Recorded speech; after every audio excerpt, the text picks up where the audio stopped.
Okay, I want you to picture your best friend, the person in the whole world that you hang out the most with. But what if someone someday told you that you couldn't hang out with them anymore because of something silly like the colour of their hair was different to yours, or the colour of their eyes? What would you do? How would you feel?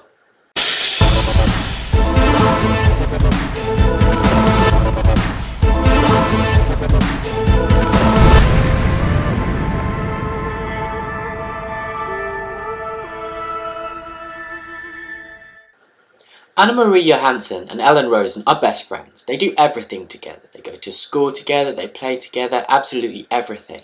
The only difference between them is that Ellen is Jewish. A Number the Stars by Lois Lowry is set in 1940s Denmark, which isn't a great place or time to be Jewish.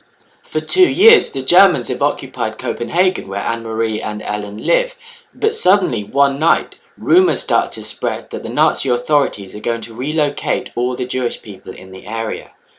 Ellen is sent to hide out at Anne-Marie's house, but when a knock comes at the door, perhaps Ellen's hiding place is about to be found out.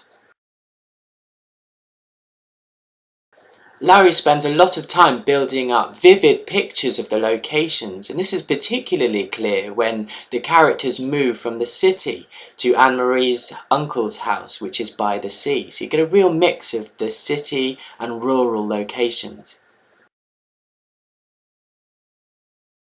Lowry really knows how to play with suspense, and she plots her story well to build up to a climax. At one point, she interweaves the story of Little Red Riding Hood with Anna-Marie's story as she runs from soldiers through a forest, a highly memorable and exciting chapter.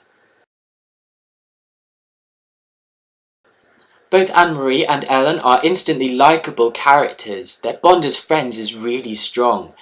And at the beginning, they're both quite sweet and innocent, but they're growing up and they're at a time in their lives where the war around them is starting to suddenly have more of an impact on their everyday lives. And suddenly they realise that life isn't just about going to school or playing with paper dolls. I also particularly liked Anna-Marie's 6-year-old sister Kirsty, who is a stubborn little chatterbox who adds some much needed humour to the story.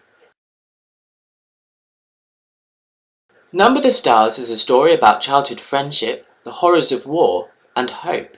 But perhaps the most important lesson that Anne-Marie learns is the one about finding bravery within oneself. And if you're going to take anything from this book, it's that each of us is braver than we think.